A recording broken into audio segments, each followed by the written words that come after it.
What's up mga idol? Welcome back to my YouTube channel, Boyet Salabare po. At tayo po ay nandito ngayon sa Calasiao, Pangasinan, kung saan alam nyo naman po na napakahirap po makakita ng Aerox 2021 connected na mga shop po ngayon na nagbebenta nito. Kasi nga, very limited po yung stocks at ang hirap po talagang makarating ang mga Yamaha Aerox dito sa Pangasinan po.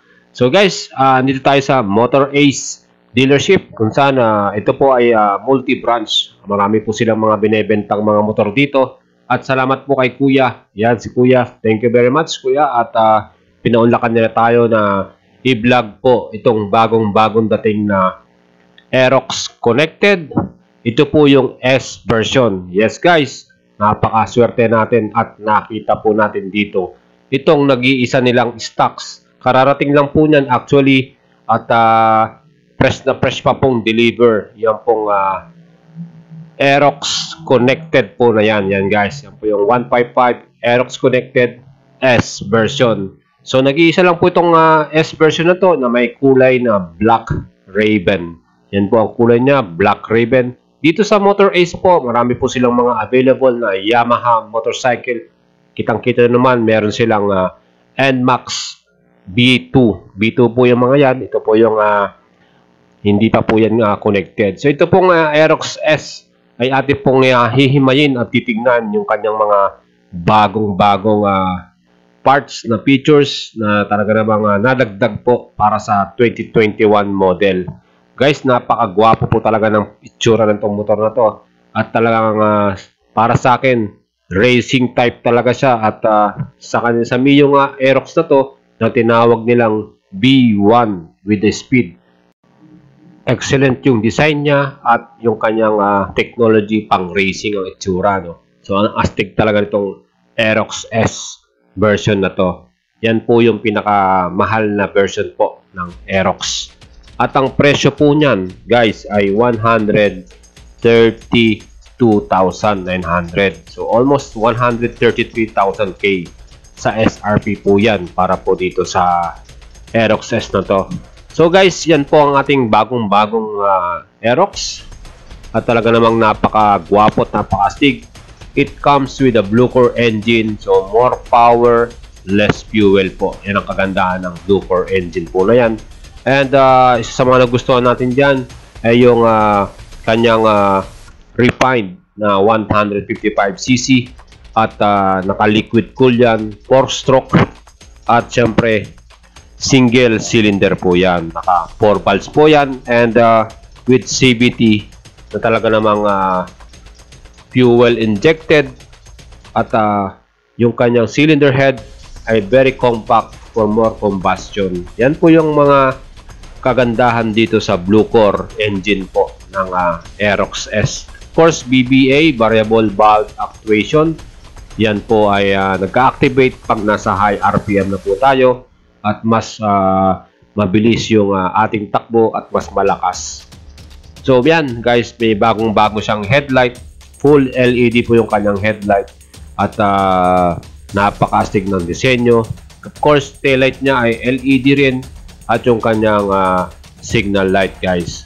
Yung kanyang taillight mas pinaliit yung itsura niya from the old version.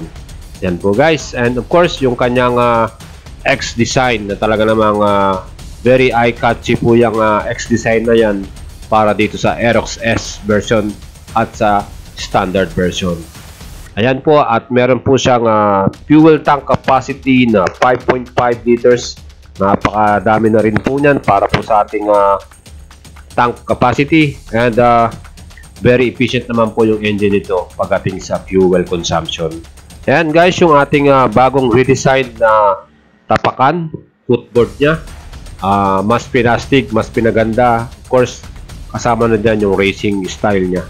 And yung kanyang seat po, talaga naman po mas redefined po yan ng design niya. Talagang para sa akin, astig yung dating niya. Very premium yung pagkakatahi.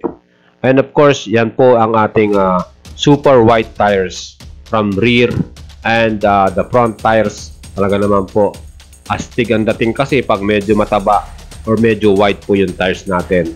Yan po guys, ang kanyang compartment. Talaga lang mas pinalaki po yan at maganda po yung dami niyan, 24.5 liters po. And yung kanyang digital panel, talagang in-enhance po pa po nila yan. At itong instrument panel dyan po natin makikita yung Yamaha Connect.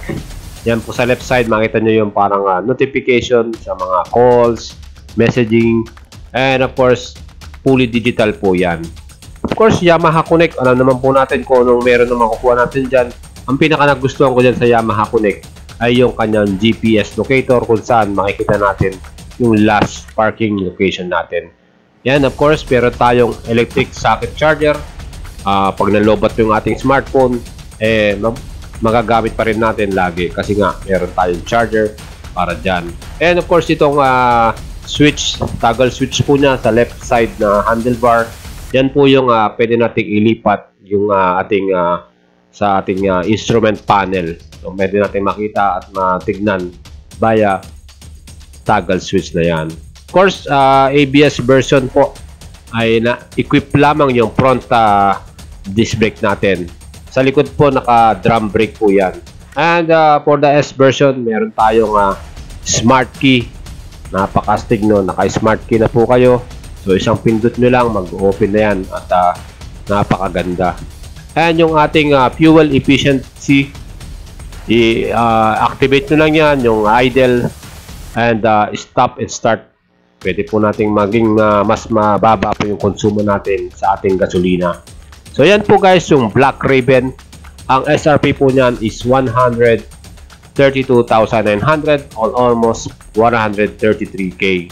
Of course, pagka bumunta po kayo ngayon sa mga dealership dito sa Pangasinan, madadagdagan pa yan because of the LTO registration and anything else.